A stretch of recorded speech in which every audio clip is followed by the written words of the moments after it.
Masih di Angga The Potters Podcast, podcast terkece seplanet bumi. Waduh, luar Keren biasa. ya. Hari ini kita kedatangan tamu Bu Camat, guys. Apa Bu Andriani? Bener ya namanya? Benar. Andriani Salim. Andriani Salim. Alhamdulillah ya. Ini jauh-jauh loh dari kota Bumi Utara loh. Bu Camat ini adalah berprestasi karena penanganan COVID yang cepat gitu ya. Cepat, aksi cepat tanggapnya. Alhamdulillah hingganya membuat kota Bumi Utara dari status zona merah ke zona kuning hari ini ya. Alhamdulillah. Nah, tapi ini pencetus tim relawan pemulasaraan jenazah COVID. Ya. Nah, itu latar belakangnya kayak gimana sih, Mbak? Jadi gini, ketika saya dengan tim Satgas COVID-19 itu kan terdiri dari Uspika dan Kepala Puskesmas Madukoro ya. Jadi di situ tim Satgas terdiri dari Kapolsek, kemudian yang waktu itu adalah Pak AKP Rukmanijar, kemudian juga Pak Dan Ramil, Pak Edi, kemudian Kepala Puskesmas Madukoro, Ibu Haja Sri Mustika, SSTMkes, dan tim staf gitu, semua kita berupaya karena saat itu zona merah. Nah, tim Satgas Kecamatan, kemudian ada lagi tim Satgas di desa. Itu terdiri 8 desa. Terutama yang parah itu di desa Madukoro. Kemudian beberapa desa berikutnya juga lumayan itu parah. Jadi setiap kejadian kita tim Satgas Kecamatan mendampingi tim Satgas desa turun. Kita tracing, kita periksa mereka kontak fisik dengan siapa saja ketika melakukan isolasi mandiri. Kita beri bantuan, kami disupport oleh Yayasan KNDJH Peduli Kasih. Jadi Yayasan Peduli Kasih KNDJH dan Bansos Polres itu kita keliling, kita bagikan ke mereka. Kemudian Puskesmas Madukoro melakukan tracing, memberikan obat ketika memang ada keluhan, segera dibawa ke puskesmas atau dirujuk begitu. Setelah kita melakukan upaya juga dilaksanakan juga langsung ke masyarakat juga kita memberikan edukasi tentang bahayanya COVID-19 tersebut. Yang tak kalah pentingnya juga ketika banyaknya pesta di sana. Itu juga kita pesta nikahan maksudnya. Ya, pesta pernikahan itu juga cukup kompleks gitu yang harus kita hadapin. Nah, setelah terjadinya puncaknya waktu itu terjadilah kematian gitu kematian ketika di rumah sakit. Ya kita tidak menjadikan suatu hal yang harus kita khawatirkan karena memang di sana sudah selesai, tim pemulasarannya memang sudah ada. Jadi sudah di pengurusannya sudah ada SOP sampai dengan mereka dibungkus pakai plastik, maksudnya jenazah tersebut masukkan ke dalam plastik, kemudian masukkan dalam peti karena khawatir ada cairan. Nah, dikebumikan, tim Satgas Kabupaten membawa terus dikebumikan. Tetapi ketika dengan tanda kutip meninggal dunianya di rumah saat isolasi mandiri, nah ini yang jadi masalah gitu. Apa yang jadi masalah? Permasalahannya begini, ketika meninggal di sana kita tidak ada gitu yang maksudnya di kecamatan yang bisa melakukan pemulasaraan tersebut. Oh, penanganan pemulasaraan itu. Ya, jadi kita minta bantuan ke kabupaten gitu. Ini SOP-nya nggak ada yang paham gitu maksudnya ya? Iya, tidak ada paham dan yang lebih penting lagi tidak ada alat. Dan tidak ada keahlian gitu. Sementara itu kan pertaruhan nyawa ketika kita misalnya bisa terkonfirmasi kan tertular gitu. Iya betul.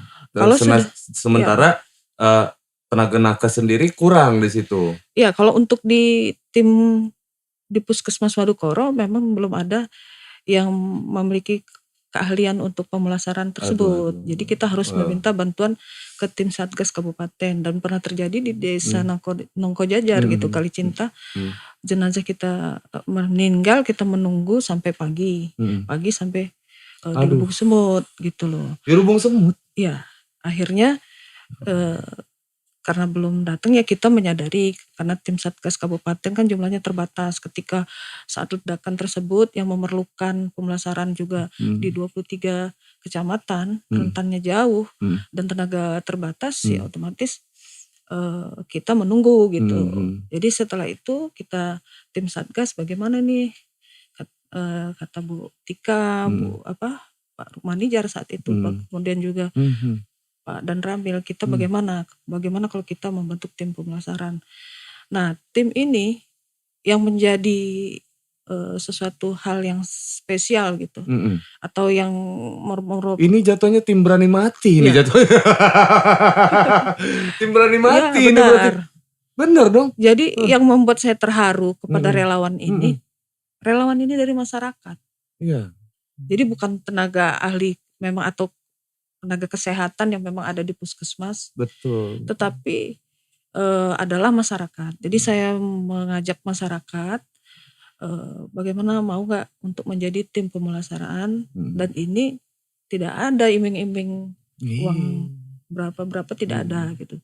Tapi tingkat resikonya besar ketika nanti melakukan kegiatan nanti kita ada surat perjanjian ketika saat nanti kejadian terkonfirmasi terpapar, atau terpapar ya tidak bisa menuntut gitu loh. Setelah kita pendekatan akhirnya dapat 19 orang dan ada tambahan lagi 10 yang sudah ikut pelatihan.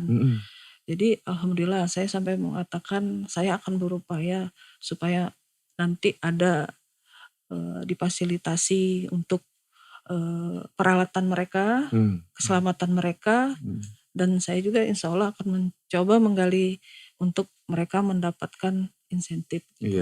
Walaupun berapapun paling tidak saya bilang yang kita kejar adalah kemanusiaan. Waduh, terus ini tim berani mati. Ini menarik ini. Terus bagaimana caranya Mbak Andri buat membekali pengetahuan masyarakat terhadap perlakuan jenazah hingga sampai dapat SOP-nya kayak gitu? Ya, tadinya kita kan maksudnya kebingungan ketika harus melatih. Kan nggak ada pengetahuan dong. Melatih. Jadi saya memang melakukan koordinasi kepada Kepala Dinas Kesehatan, kemudian Direktur Rumah Sakit Umum Raya Kudu, kemudian juga ke Direktur Rumah Sakit Handayani. Alhamdulillah kita disupport oleh Rumah Sakit Handayani mendapatkan CSR. Jadi kata beliau yaitu direkturnya Bapak Dr. Jauhari Talib, MKes katanya ya sudah kesini saja. Berapa yang mau dilatih? Saya sangat mensupport. Kalau misalnya ada warga yang mau untuk dilatih pemulasaran itu akan membantu kami tim Satgas Kabupaten. Jadi itu saya saat itu sangat terharu luar biasa. Jadi kami tim Satgas Kecamatan mendapatkan apresiasi dan penghargaan dari Rumah Sakit Handayani tentunya untuk membawa relawan tersebut. Alhamdulillah kami dilatih pada tanggal 2 September 2021 kemarin, hari Kamis kami dilatih di Rumah Sakit Handayani di gedung aulanya dan langsung semua peralatan disiapkan sesuai dengan SOP, kemudian juga tenaga ahlinya patologi forensik yang satu-satunya di Lampung, Dr. James juga dihadirkan. Jadi benar-benar dilatih sampai penanganan sampai masuk ke liang lahat. Kemudian juga mereka diberikan sertifikat. Ya Allah. Luar biasa ya. Tapi kondisi saat ini tim relawan gimana? Kondisi fisik dan kesehatan teman-teman semua di sana? Ya, alhamdulillah mereka ada yang terpapar dari 19 terpapar 5 mungkin enggak? Kan begitu kan? Kondisinya kan masih gitu. Waduh, yang tumbang 3 misalkan 2 batuk-batuk misalkan gitu. Gimana kondisi teman-teman semua di sana? Alhamdulillah baik-baik saja. Alhamdulillah baik-baik. Dan sekarang dari zona kuning, zona merah sudah ke zona kuning. Saya harapkan bisa ke zona hijau. Iya. Jadi terakhir kita ngobrol sama, kan konsultasi bareng sama Dewan Provinsi. Nah beliau juga benar yang dilakukan adalah sebenarnya dari yang terkecil dulu tuh, dari desa, kecamatan gitu kan. Ya artinya ya itu melockdown itu dengan cara seperti itu gitu. Terus yang kawasan yang terkena zona merah disupport sama yang tidak di zona merah gitu kan, disupport itu semuanya. Tapi kondisi itu sebenarnya mengkhawatirkan sekali loh di situ itu. Sampai ngebentuk tim berani mati demi kemanusiaan lah, artinya kan kayak gitu kan. Kita tim pemulasaran ini juga insya Allah bukan cuma untuk Kecamatan Kota Bumi Utara. Nah, Kita siap mensupport, artinya apabila misalnya kecamatan lain atau kabupaten lain pun di Provinsi Lampung, insya Allah siap. Serius begitu? Insya Allah siap. Karena kan berhubungan sama itu loh Mbak, ini kan berhubungan sama SOP sama resiko. Nah yang kedua kan, yang pertama SOP, yang kedua resiko. Secara kemanusiaan ya memang penting, tapi secara logika kadang kan siapa orang-orang dekat orang batuk aja takut gitu. Ini udah jelas-jelas deket-deket jenazah yang udah terpapar gitu. Iya, benar. Luar biasa. Ya, memang dari awal kita sudah menjelaskan ke tim relawan dan alhamdulillah mereka bersedia dan tahu resikonya gitu. Sampai saat ini sih tetap semangat. Terus gitu. Semangat ya. Jadi tracing dari yang dilakukan Mbak Andri untuk penanganan itu selain dari membentuk tim relawan itu, bagaimana caranya buat menurunkan status zona itu Mbak di sana? Kalau status zona di samping kita memang sudah terintegrasi, maksudnya dari kabupaten, kecamatan, dan di desa, khususnya di Kecamatan Kota Bumi Utara, tentunya kita memberikan himbauan kepada masyarakat. Setiap saya ada pertemuan atau kegiatan, selalu saya tekankan seperti itu, bahwa COVID-19 ini merupakan pandemi yang memang sudah hadir di tengah-tengah kita, dan kita memang harus berdamai di situ. Lakukanlah protokol kesehatan, karena kalau sudah terkena, itu dampaknya sangat luar biasa dan bisa menularkan pada orang-orang yang kita sayangi. Dan bagi mereka yang sudah ada komorbid, itu akan menjadi akan sangat parah dan berakibat fatal tentunya. Kemudian juga setelah kami memberikan edukasi, kemudian juga di tingkat desa melakukan, misalnya mereka sudah positif terpapar, itu memberikan bantuan berupa sembako yang dari dana desa. Kemudian juga kecamatan kita juga memberikan bantuan dalam artian jangan sampai mereka diminta untuk tidak kemana-mana isolasi, ternyata sembakonya tidak disiapkan. Itu dia. Gitu. Gawat Kemudian itu. kita juga buat panitia, tim satgas ke desa yang ronda. Oke. Ya di dekat rumah, pasang tarup gitu, 24 jam dibagi 3 shift gitu. Pagi, siang, malam. Kalau yang siang ini ibu-ibu. Ibu-ibu. Atau 2 shift lah ya. Pagi sampai sore ini ibu-ibu, malam bapak-bapak. Tugasnya mengawasi. Jadi ketika ada keperluan gasnya habis, ya inilah tim ini yang nanti kami siapkan gitu, ambil, taruh depan rumahnya.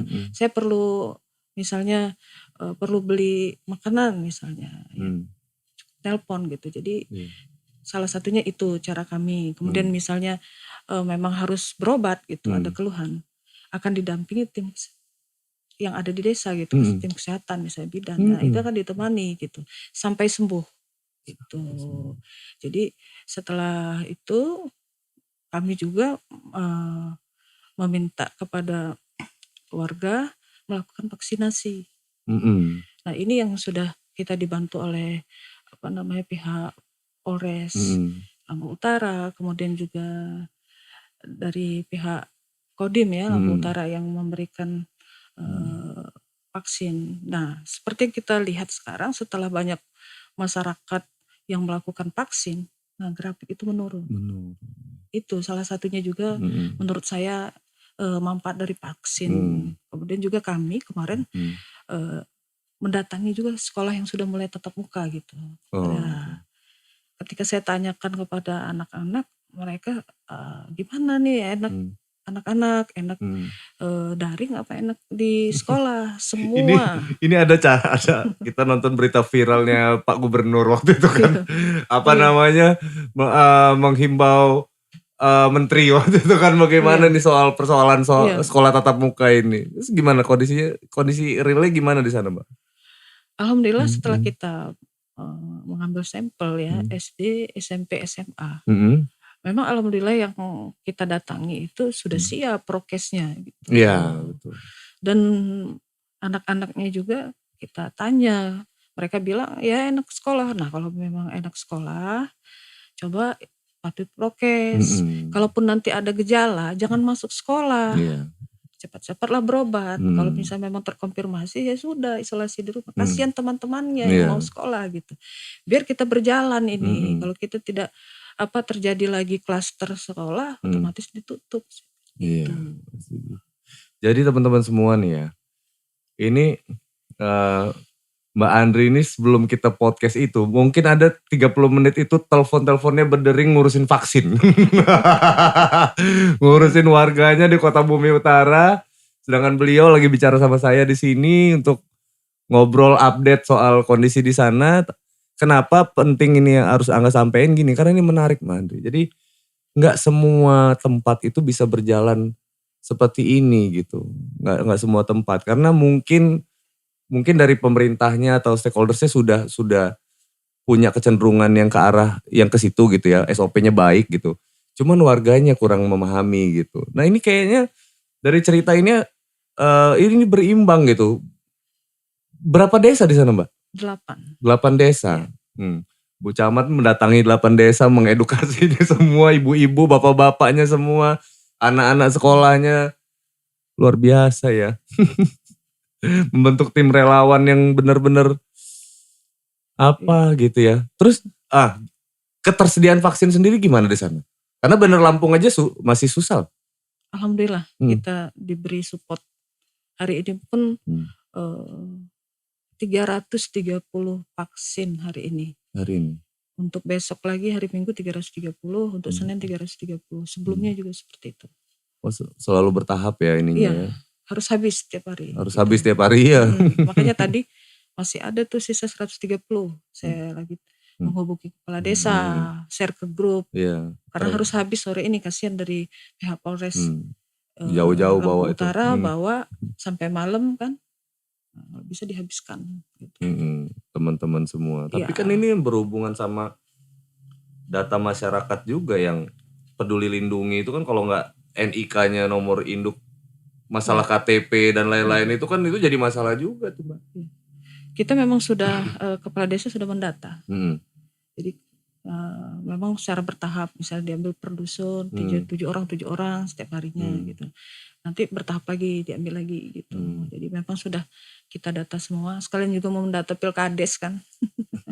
Kita mau pilkades serentak Mas. Iya. Jadi, kalau terjadi klaster nanti terhambat itu. Iya betul. Salah satunya juga.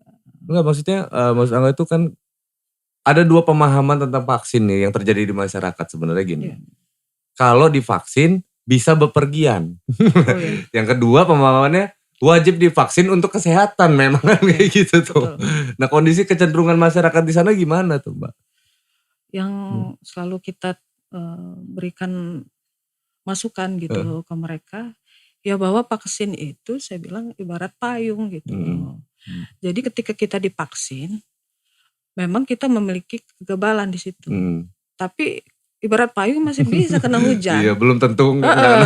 Cuman tidak parah tuh. Iya, tampiasan ya. Ya, jadi tetap prokes itu yang utama. Gitu. Vaksin adalah wajib ketika kita terpapar, kita ada pertahanannya di situ. Iyalah, semoga Angga doain lancar lah untuk masalah pendataan, karena kan ini kan harus terintegrasi sama data kependudukan, ya kan. Nah, fakta yang terjadi di lapangan tuh ini dari Angga dari sudut pandang masyarakat ya, pernah terjadi masalah KTP, masalah apa yang gitu, hingganya harusnya ada satu sudut pandang yang masyarakat emang niatnya mau divaksin karena KTP-nya bermasalah, jadi jadi nggak bisa disuntik gitu. Kendala-kendala yang seperti itu ya. Semoga di Kota Bumi bisa mengakomodir itu ya. Iya. Karena kan urusan Dukcapil ini kan urusan kabupaten ini dong. Jadinya kalau kayak kecamatan terus kabupaten kan Pemkab kan jatuhnya kan. Ini mau dari Kota Bumi Utara misalkan. Ya harus pemerintah kabupaten ngurus Dukcapilnya kan. Berarti kan begitu. Oh, jauh lagi ngurusin ini. Niat mau vaksin hari ini jadi bulan depan mungkin gitu kan. Ya, mudah-mudahan itu terakomodir semua ya Mbak di sana ya. Penyebarannya cukup rata vaksin ini ya. Nah sekarang kita bahas ini Mbak. Penurunan zona dari merah ke kuning nanti insya Allah amin ke hijau semuanya. Amin. Nah untuk masalah pemulihan nih, kan pemulihan ini banyak hal. Yang pertama kita lihat dari sudut pandang produktivitas. Yang pertama soal ekonomi masyarakat, ya kan UMKM masyarakat. Yang ketiga itu adalah sektor pariwisata. Yang jelas ini kan ketakutan yang menyebar di situ sudah tinggi juga nih ya kan Pak, angka turun, status turun, ketakutan masih ada. Masih kuat nih. Itu apa yang dilakuin sama pemerintah Kecamatan Kota Bumi Utara? Khususnya memang di Kecamatan Kota Bumi Utara ini potensinya banyak. Alhamdulillah banyak. Di sana ada wahana wisatanya, Bendungan Wonomerto yang memiliki beberapa spot wisata gitu. Nah ini sangat terpengaruh ketika menjadi zona merah gitu. Sekarang alhamdulillah sudah zona kuning, sudah bisa menerima wisata. Tapi tentunya kita akan berangsur-angsur berupaya menarik juga nanti investor. Tapi sekarang yang sudah masuk juga Yayasan Peduli Kasih KNDJH, kemudian kitabisa.com itu lagi membangun taman kucing di situ. Taman kucing. Iya, saya rasa unik itu belum. Saya belum juga mendengar ada di Lampung tapi ya. Jadi ada yang nanya apa sih taman kucing? Tapi taman kucing itu justru bagi pencinta kucing dibuat wahana di situ. Ada yang berbentuk candi, rumah-rumahan, nanti unik. Dan insya Allah rencananya setelah saya bicara dengan yang Pak Nanang dan Pak Kadesnya gitu, Pak Waskito katanya nanti di situ akan ada dokter hewan. Nah ada kan wahana air nanti kan wisata air, dan kita buat juga tuh pusat jajanan di situ. Jadi rencananya seperti itu. Jadi ketika ada pencinta kucing mau ngajak kucingnya main di situ boleh, atau menaruh di situ boleh, atau melihat kucing-kucing yang baik bagus-bagus di situ juga boleh gitu. Sambil makan makanan yang di tempat yang enak, representatif, yang nyaman untuk ngobrol. Kalau sekarang kan belum tertata gitu. Karena pemulihan tadi kan. Iya. Pemulihan kemudian tadi. Ada lagi. Agrowisatanya bagus. Nah, ini momen. Biar kami ini yang muda-muda dari Bandar Lampung ini Mbak. Wih apa nih di sana ya kan? Kita mau datang ke sana gitu. Agrowisatanya kalau di sana juga ada buah-buahan gitu, buah melon gitu. Melon? Iya, melon kuning, golden melon gitu, yang dia dikembangkan sebenarnya tidak terlalu besar lahannya, lahan pekarangan, tapi menghasilkan. Kemudian dia juga mencoba anggur, itu Bu Ruri di Desa Madukoro Baru. Kami sudah mendatangi, ternyata memang potensial sekali. Dan ada beberapa juga tempat ada penghasil melonnya juga gitu. Kemudian ada pusat sayuran, ternyata pasokan sayuran juga untuk ke Kota Bumi itu dari Kota Bumi Utara gitu. Oh gitu. Kemudian juga ada ayam petelur, ayam pedaging yang cukup besar di sana. Ada beberapa tempat gitu. Kemudian juga sebagian besar juga adalah petani singkong di sana. Dan banyak lapak singkong. Memang kalau pemulihan ekonomi, kalau secara yang saya lihat programnya pemerintah desa, memang fokusnya sekarang kan memang ke dana COVID. Salah satunya juga adalah pemulihan perekonomian, yaitu ada bantuan yang berupa bantuan tunai ke masyarakat dalam bentuk BUMDes. Dan juga penguatan pemulihan perekonomian itu BUMDes ini seperti ini. BUMDes yang ada itu masih belum berbadan hukum. Kemarin kita baru Buat yang sosialisasi. belum ngerti nih temen, badan usaha milik desa, Ya, BUMDes tuh ya. Ya, badan usaha milik desa. Maksudnya supaya desa ini memiliki penghasilan sendiri, memperdayakan potensi yang ada di desa. Apa gitu. nih gitu ya, Ya. baru bikin lembaga hukumnya Ya. gitu ya. Idenya itu harus jelas, karena kita bicara masalah uang di sini. Jangan bikin-bikin gak jelas. Ya. Dana desa bisa kita alokasikan buat membantu BUMDes tersebut. Tetapi jangan sampai yang orang yang bekerja di BUMDes atau kita percaya itu pertama yang tidak disukai atau tidak amanah gitu yang jelas. Kemudian juga mengerti teknologi sekarang gitu. Yeah. Karena sekarang pun pemasaran orang sudah online. Sudah pada melihat cukup pakai Android. Yeah. Misalnya pengurusnya aja nggak ngerti handphone bagaimana gitu kan, atau Android gimana. Jadi salah satunya yang saya minta seperti itu. Gitu. Kemudian juga setelah berbadan hukum, nah investor itu akan masuk. Kemudian juga pembiayaan juga gitu, seperti bank juga akan memberikan pinjaman dengan bunga yang ringan gitu. Tetapi harus jelas dulu ketika misalnya ingin membuka misalnya usaha lapak singkong, ingin membuka usaha misalnya wahana taman wisata yang bagus gitu. Bagaimana break even tidak, menghasilkan tidak gitu. Jadi kajian ekonominya harus jelas. Misalnya ingin UMKM-nya ingin diberdayakan, di sana kan ada keripik, misalnya nangka, keripik pisang, keripik singkong, keripik talas gitu. Nah ini yang harus kita kemas, bagaimana kemasannya menarik, bisa kita masukkan ke supermarket atau ke Alfa atau Indomaret atau minimarket yang lain gitu. Nah itu yang kita harus sama-sama bermitra gitu. Nah itu yang saya harapkan. Ketika kemarin kami melakukan pertemuan, ya apa yang bisa misalnya kalau memang mau kemarin sih di Wonomerto sudah salah satu desa di Lampung Utara itu ada 2 desa. Di Kecamatan Kota Bumi Utara, Desa Wonomerto, kemudian ada di Abung Selatan itu juga satu desa di sana yang diberikan percontohan untuk e-Samsat. E-Samsat? Ya. Oh buat kebutuhan pengurusan tuh lewat elektronik gitu ya. Makanya salah satu potensinya yang baik di Kecamatan Kota Bumi Utara karena diapit oleh 4 kecamatan. Jadi cukup strategis. Ada di Kecamatan Kota, kemudian Kecamatan Abung Timur, kemudian Sungkai Jaya, dan juga Kecamatan Sungkai Selatan. Jadi 4 kecamatan tuh kalau mau kemana-mana pasti ngelewatin Kota Bumi Utara itu ya. Iya cukup strategis dong itu ya. Yang memang kita mau gali bagaimana BUMDesnya ini bisa mandiri. Karena kalau kita terus-terusan mengharapkan dana desa, kita tidak tahu apakah program berikutnya tetap bergulir dana desa. Karena sudah 7 tahun ini tentunya pemerintah akan mengevaluasi. Iya. Terus titik berat pemulihan ekonomi Mbak Andri di sektor apa di sana? Misalkan pangan kah gitu, wisata kah gitu, yang titik berat untuk dalam rangka pemulihan ini di mana yang disupport betul-betul, diperhatikan betul-betul gitu sama pemerintah kecamatan? Kalau disupportnya pastinya taman wisatanya.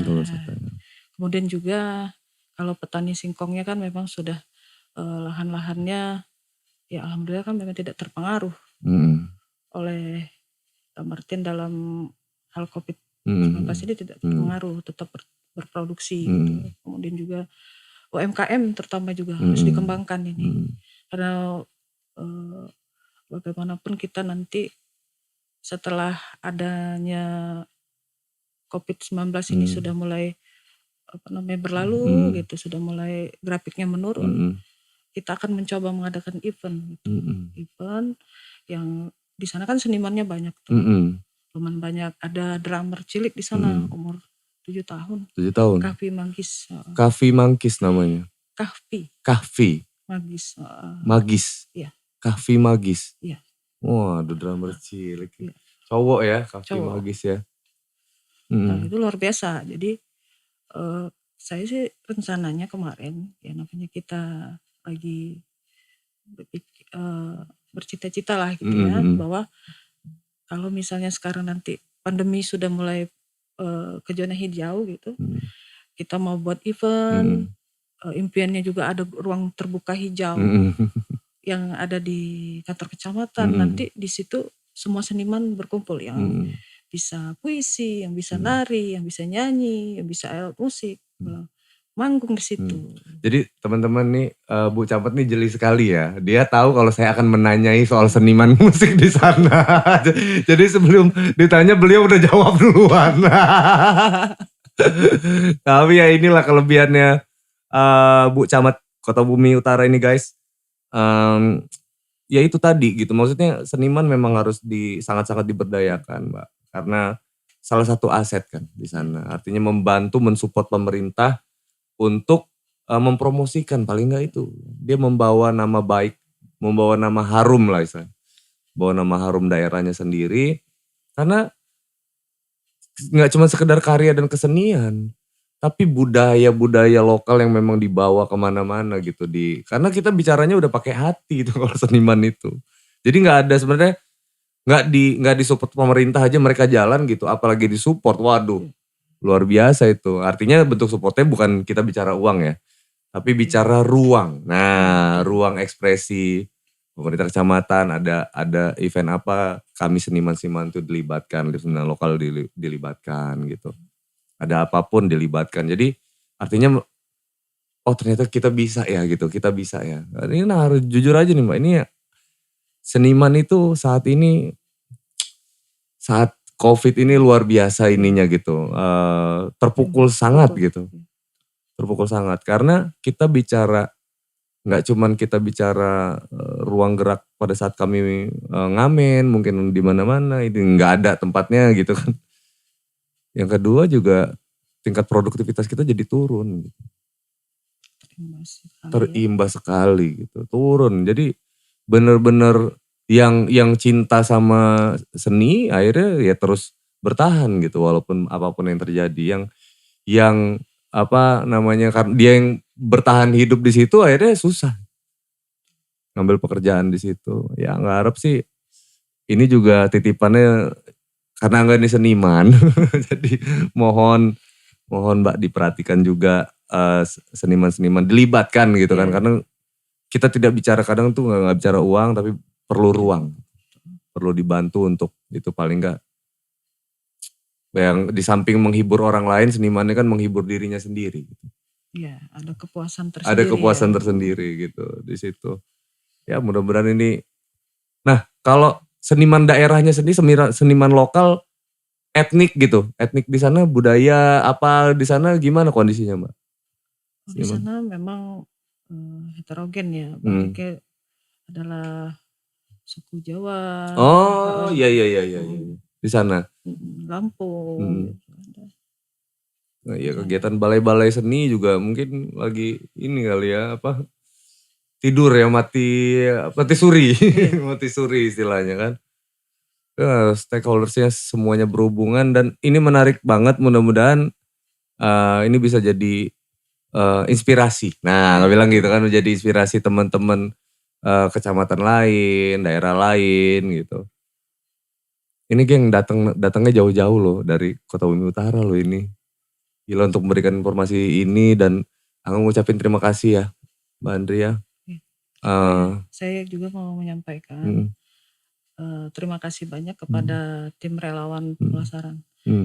Yang ini merupakan hal luar biasa, ternyata pemulasaran ini belum ada di kecamatan lain gitu. Pertama setelah kita lihat pertama di Kabupaten Lampung Utara, pertama di Lampung, dan juga pertama kali di Indonesia yang digagas oleh masyarakat. Makanya ini merinding nggak ini dengarnya. Makanya nggak cuma ngomong tim pemulasaran. Kita Terang Muda itu bukan tim pemulasaran ini tim berani mati ini sudah ya kan. Demi kemanusiaan ya, artinya gitu ya, demi kemanusiaan ini memang harus dibentuk. Kesadaran masyarakat emang luar biasa. Itu gila tuh, tinggi banget itu kesadaran masyarakat ya. Mudah-mudahan teman-teman semua bisa bergerak ya, mampu bergerak untuk itu. Memang berat, tapi kalau tanpa kehadiran pemimpinnya di sana gitu, mungkin mereka juga nggak kuat gitu. Angga pribadi ngucapin terima kasih banyak juga buat Mbak Andri yang udah menguatkan masyarakat di sana, hingganya bisa turun angkanya gitu. Amin ya amin. Nah terakhir nih sebelum nutup podcast nih Mbak Andri, apa yang Mbak Andri mau sampaikan untuk teman-teman di sana dan masyarakat di Kota Bumi Utara? Yang harapan saya kepada masyarakat bahwa saya ini bukan siapa-siapa dan tidak bisa apa-apa tanpa dukungan masyarakat Kota Bumi Utara khususnya gitu. Jadi saya menghimbau, mengetuk hati masyarakat Kota Bumi Utara agar dengan ikhlas, rela hati bahwa kita benar-benar ini merupakan wabah pandemi COVID-19 ini adalah tanggung jawab kita bersama-sama. Jadi kalau kita memang sama-sama bergotong royong dengan asas tersebut untuk memberantas atau mengatasi COVID-19 ini, insya Allah COVID-19 akan cepat berlalu. Jadi saya benar-benar peran serta masyarakat, stakeholder, semua pihak itu yang saya harapkan untuk kita sama-sama bahu-membahu tim Satgas Kecamatan COVID-19 Kecamatan Kota Bumi Utara tidak bisa apa-apa tanpa tim Satgas COVID-19 desa. Jadi itu terstruktur.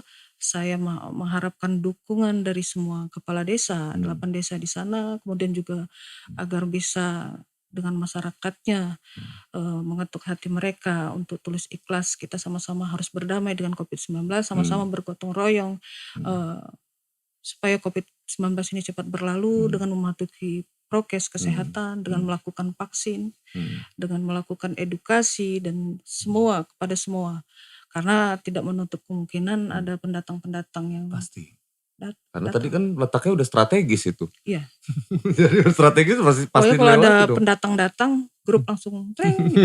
Sudah masuk pendatang terdeteksi. Tetapi sudah melampirkan surat vaksin, kemudian sudah ada tes ya, tesnya yang menyatakan bahwa negatif. Aman, tapi awasi. Lakukan isolasi dulu gitu. Jadi semua tim alhamdulillah terintegrasi. Dan tadi ada pernyataan kesediaan tim relawan Kota Bumi Utara untuk diturunkan membantu kabupaten lain ya, kecamatan-kecamatan lain ya, untuk seluruh Lampung ya. Itu sudah mereka yang bukan saya yang bilang, tim relawan sendiri. Tim relawan yang bilang ya, hati-hati loh Mbak, nanti ditagih janjinya sama kecamatan lain dan kabupaten lain gimana loh. Tapi insya Allah ya. Mudah-mudahan teman-teman semua terinspirasi dengan apa yang ini sampel yang terjadi dan alhamdulillah berhasil. Mudah-mudahan terinspirasi lah, itu aja yang nggak harapin. Balik lagi ke kesadaran masyarakat terhadap protokol kesehatan. Mudah-mudahan pandemi ini akan segera bisa dikendalikan gitu kan. Artinya gitu, amin amin ya rabbal alamin. Terima kasih Mbak Andri terhadap kedatangannya. Semoga ini jadi manfaat ya. Iya, terima kasih banyak sudah diundang. Geng, tepuk tangan untuk Mbak Andriani, Bu Camat kita, guys.